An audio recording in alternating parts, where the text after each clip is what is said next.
Damn it.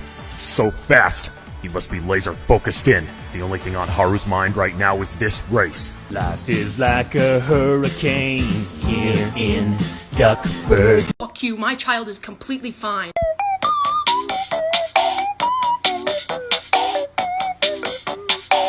What you gonna do? What you gonna do? So long.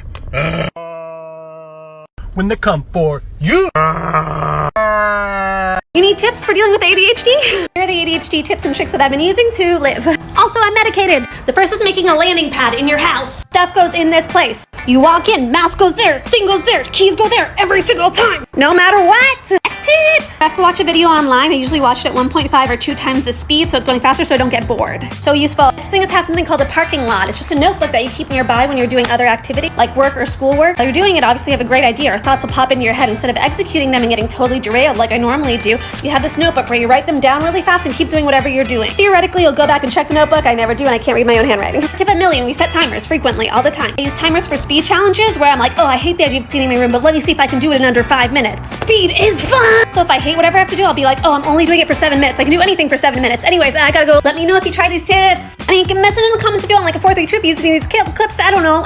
God. Hey man, you have ADHD, right? Haven't we talked about this like multiple times? Yeah, but I'm curious to know more about what it's like. Alright, fine. Basically, it's like your brain's a little bit dumber than everyone else's, but also a little bit smarter, but mostly a little bit dumber. I'm more confused than before you explained it. Yeah, that's how I feel a lot of the time too. Okay, try again. Well, it's different for everyone because there's like a spectrum, but you can have your unique problem. You have a unique problem? Yeah, like for me, I went to the doctor and the doctor made me take all these tests and they were like, you're really smart. And I was like, oh cool, really smart, that's good. And then they were like, but you're terrible at puzzles. You're terrible at puzzles? Yeah, basically if I see a puzzle, I go, oh, look at all those pieces. So basically you're racist against puzzles. I'm not racist against puzzles. You're telling me you just don't want to be around puzzles. Anyway, moving on. When I'm reading a book, basically I read the same page like 5 times. And I don't realize it till the 5th time. Hey, I do that. Yeah, well, mine's because I have a brain problem. You might just be dumb. Hey, when I lost my phone, I tried to use my own phone to call it. Oh yeah, who's the idiot now? I have a brain disorder. Bitch, you doing a good job. Bitch, you doing a good job. Bitch, you doing a good job. Bitch, you doing a good job.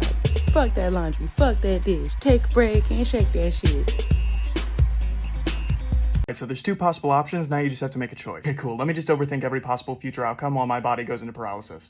Oh, come on, shouldn't this be easy? I thought you were impulsive. Yes, I have trouble waiting my turn. I interrupt during conversation. I bought a Lego set. That was way too much money last week. But when it comes to future decisions that are not in the now and there's more than one choice, I freeze up. Oh, is that why you say you can only plan on doing one thing each day? Yes, because if there's more than one, I end up doing none. Bars. Top 10 tricks for dealing with neurodivergence. Tip number 1, you have a unique brain and probably can't just use any old tip off the internet to make it work better. ADHD, autism, these are spectrum disorders. They aren't even a thing that you have so much as a grouping of symptoms based on the unique chemistry of your brain that makes you fall under a certain set of patterns. A lot of neurodivergence is communication issues between the different parts of your brain, and those parts, when they can't communicate with the others, literally will do tasks they're not designed to do, which is why you keep coming up with clever solutions for stuff. It's also why some days are worse than others, and why what worked for you yesterday isn't working for you today, and why your medication constantly needs to update and change. Because your brain isn't a lonely back road that had a rock slide fall on it. It's an entire inner city infrastructure grid that's being torn down and rebuilt daily. You're intuitively overclocking the most powerful biological computer on the planet. Cut yourself some fucking slack. I'm not going to tell my kid that they have ADHD because I don't want them to feel like they're different. Well, that's interesting because as an ADHD person who didn't get diagnosed until they were 14, I still felt different even before my diagnosis and even before I knew I had ADHD. Well, I feel like the label's just going to make kids pick on them. Well, that's interesting because I got picked on before I got diagnosed, and after I got diagnosed, I didn't get picked on because I had the diagnosis. Well, I don't want to tell them because they're going to use it as an excuse. Maybe if they use it as an excuse, it's really just the fact that what they're doing isn't accessible to them and they need help and a better foundation in order to do that task. I just don't want to tell them because I feel like having a disability is bad. Oh, you should have led off with that. My answer to that is just don't be an ableist. Often symptoms of ADHD are described by what they look like from the outside, not what it's like to experience from the inside. So here's a little PSA. This one's for you, Allison. People with ADHD are awesome at thinking of ways to organize stuff. I do it all day long. I do it for fun. What you suck at is picking one and sticking to it. So if you're helping an ADHD person get organized, don't necessarily help them think of ways to get organized. Help them pick a way to get organized. I recommend choosing something that keeps items visible and is adaptable. And get a whiteboard! Come on! It's unrelated, but just do it. You have no idea. I impulsively bought a Nintendo Switch and now I'm going to be playing Super Mario 3D World plus Bowser's Fury all night. Look how cool this looks. Oh yeah. Yoshi. It's me, Mario. All right, let's talk a little bit more about rejection sensitivity dysphoria. RSD is an extreme emotional response to things like a judgment, a criticism, or a rejection. And this response may be to something that's real or even perceived. When somebody's feeling like this, they may lash out in anger, they may dwell on negative thoughts, they might feel hopeless, they might feel like a failure, they might spiral down a self-esteem plummet. And in extreme cases, it can lead to major depression or even to unaliving thoughts and behaviors. Some things that people do who experience RSD: avoid social situations, become perfectionists to avoid feeling it, or on the other side of that, develop an extreme fear of failure, and in many cases, become people pleasers. Now, while anybody can experience this feeling, it's most commonly seen in people who experience things like anxiety, ADHD, and autism.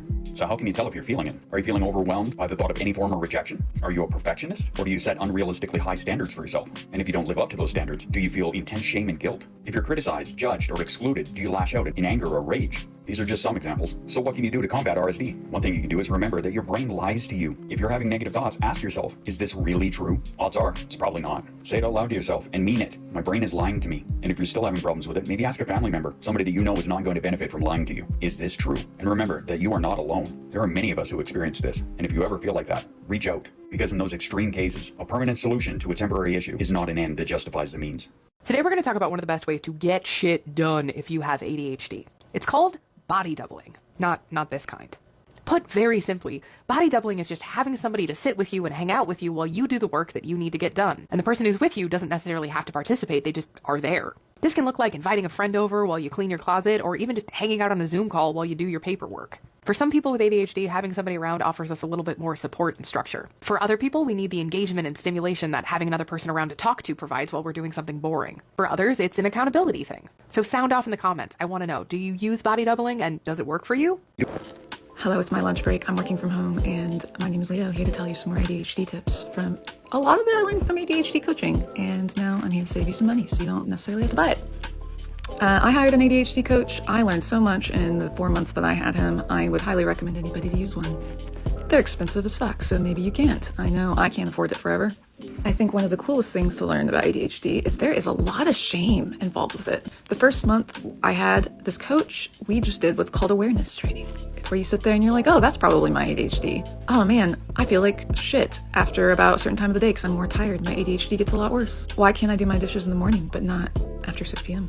Am I lazy or do I just not have any dopamine? Part 2 of identifying shame. Coming up. So I made a connection in therapy that I would like to share with the class. People with ADHD are always being told that we are not meeting our full potential and that we are lazy. I was one of those kids. I got labeled as lazy all the time by coaches, by teachers, by my parents. And it made me have a really deep fear of people calling me lazy. But what a lot of people don't know is a bunch of people with ADHD also struggle with chronic fatigue. I also have really bad chronic fatigue. So what happened was because I was tired than more kids usually were, I got labeled as lazy. And now as an adult, I genuinely cannot tell the difference between feeling lazy and unmotivated to do something and being chronically exhausted. And this causes me to work myself to the utter bone. I can't tell the difference between feeling lazy and being tired. And as a result of that, I always label being tired, even when I have worked myself to the bone, as being lazy and push myself past my breaking point. I am so glad you asked this question because this sounds like you're describing masking, which I find to be a particularly interesting aspect of being neurodivergent. What's masking? It's basically a neurodivergent self-defense mechanism wherein we will hide or mask our neurodivergent personality traits to appear more neurotypical. And this isn't necessarily a conscious decision, but it can be a conscious decision. There's a spectrum to it. Basically, if you feel a burst of energy and then decide to hide it, you're masking. Probably. I have an issue where I scratch at my skin if I'm nervous or upset. I don't do it in public. I mask in public, and it's performative neurotypicalism, basically. I don't know if that's a real word, but that's what I'm gonna say. It's exhausting. It is so exhausting because you're suppressing a huge aspect of who you are, and to that I say don't. I don't give a damn what people think about me because being neurodivergent is the coolest thing that could have possibly happened to me.